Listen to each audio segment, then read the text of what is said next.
is like, how are you responding to all the negative criticism of the movie? Because it's awesome.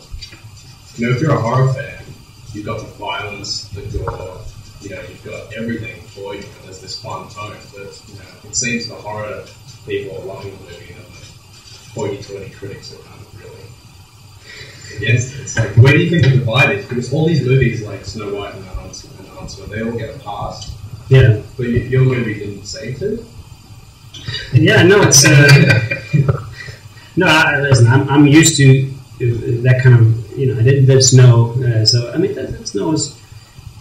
I always made movies, I guess, that they don't fall in the middle. You don't shrug your shoulders saying, yeah, they were alright. Either you despise it or you love it. And it looks like people are really liking the film, which is great. Of course, I'm not going to say that it's not, I don't care, because, of course, I read some of the reviews and there's someone who just mean. But yeah, but like I said, it's just not the film for them. As simple as that. They don't like that kind of film, or they don't get it, or it's just. But luckily, the fans seem to like it. Yeah. Guys, this is a tricky balance to find the tone of the film. Yeah, it's always when you mix horror and comedy and action and this kind of stuff, you always have to worry about the balance. And yeah, we adjusted things in the edit, of course, but we talked a lot about that, and especially the comedy part. If you go too far with comedy, it can easily turn spoof-like or somehow lessen the world you're trying to create. So hopefully we have the right amount, and also when it comes to gore, you know, if you've seen Dead Snow, you realize I do love a good amount of gore. And we had plenty of it in this one, and there will be a lot on the DVD for guys who want to see more of that. But hopefully we got the balance right. But it's something we discussed a lot and adjusted a lot in the cut.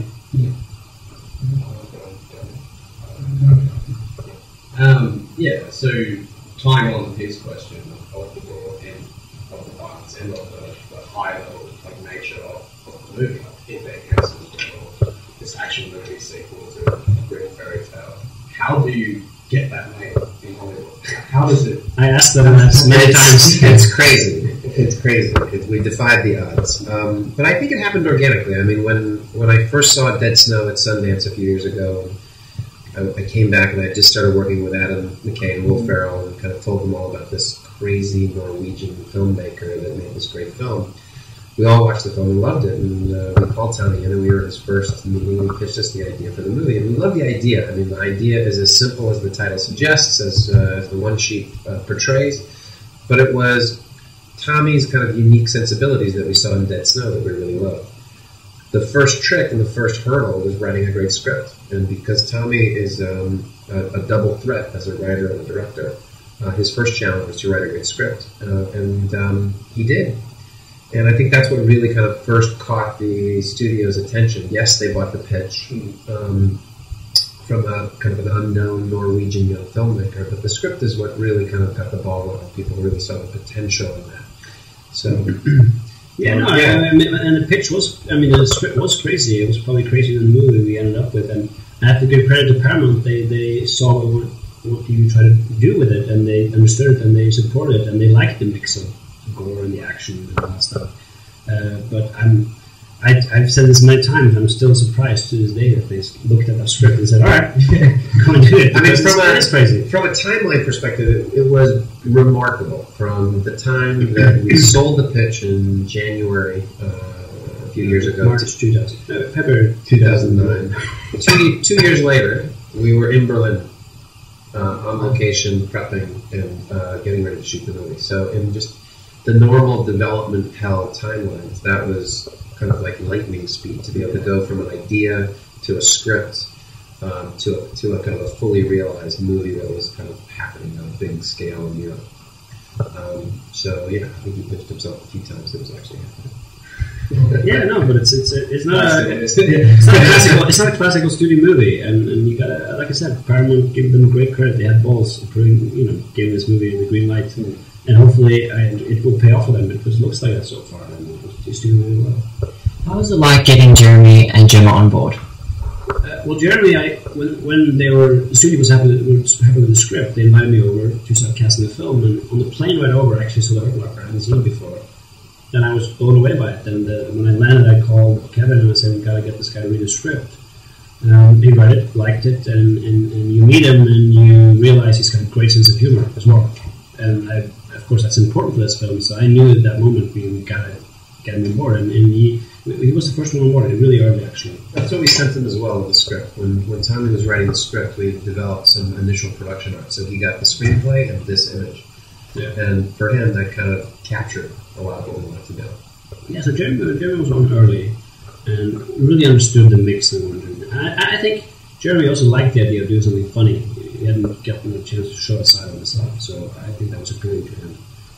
And it looked a while for Gretel, but then I saw a movie called, we both saw it, called The Disappearance of Alice Creed, where she was amazing. And Tough. And tough and vulnerable at the same time, but she had that, she just had something extra, I thought, in that film. And I went over that. Yeah, and I went there and I read with her, and she was great, and we wanted her, but of course when you cast a brother and sister, you got to make sure that they also like each other and gel and connect and all that stuff. But we got them together, and they immediately got along, and we knew we had Hansel and Gretel.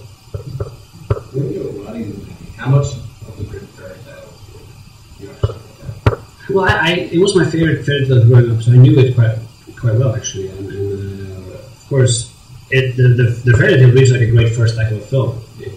You have the world, you have the characters, you have the witch, and you leave those characters in such a great place. So for me, it was just taking that and trying to add humor and gore and action into it, but also throughout the story, I also thought it would be fun to go back to that fairy tale. That's kind of the thread of the movie, and we go back to it as many times as we can, and we give Hansel diabetes because of what happened in the fairy tale, which is great. And as much as we could, we tried to pay homage to that. To the story, and hopefully in a fun way. With the makeup and all of the witches, it took about 3 to 4 hours, I'm correct, with all that stuff. How did all that go with all the costumes? How did the stars think about going through this for 3 hours? Well, it's very individual, of course, and it's a pain. Dead Snow, we had the same thing. We had a lot of practical makeup, and I actually I'm one of the zombies in Dead Snow, so I went through it. I know how it is, and the lenses are actually the worst. After 3 hours in the makeup chair, and you feel like your face is falling off, you have to take those insanely uncomfortable lenses on. And Famke didn't like it too much. She struggled with it. She had really.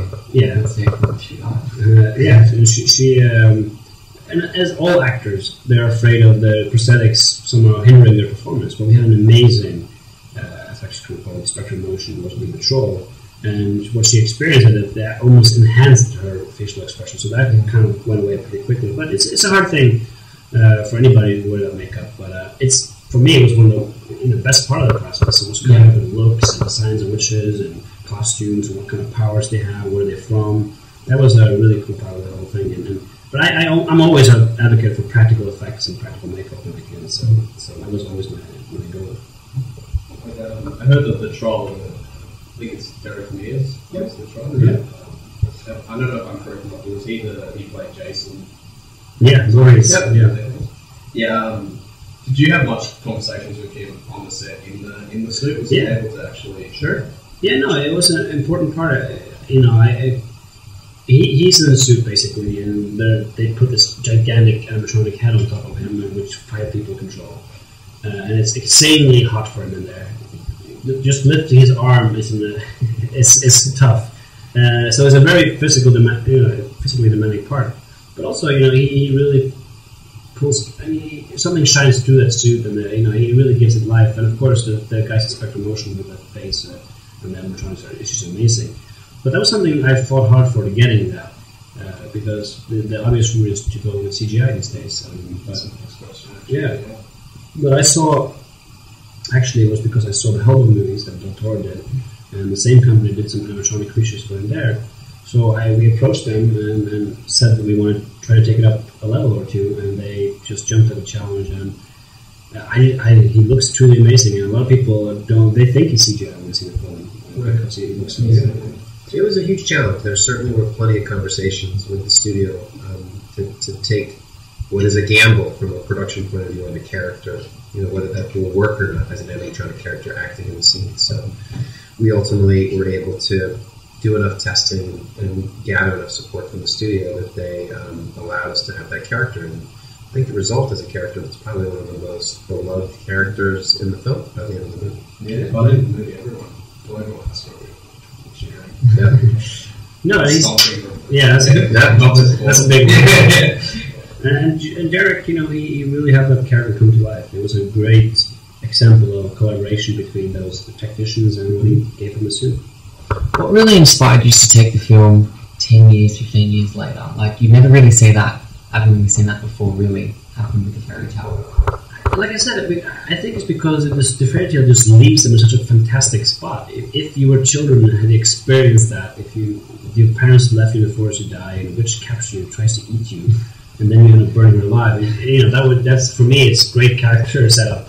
I mean, the boring, realistic answer would probably they would need a lot of therapy. Yeah. But here, you know, it's somehow, I don't know, that happened to children when they discover that they have that skill to actually kill a witch. That's something you should take advantage of. I read online that you guys have tested the PG-13 version and an R-rated version.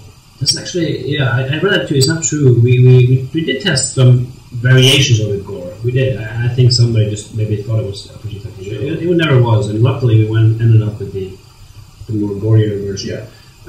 We were just fine-tuning the balancing, the three things that were part of the DNA of the script from the beginning: action, horror, and comedy. And finding the right balance of all of those things at the end of the day was part of the preview process was helpful.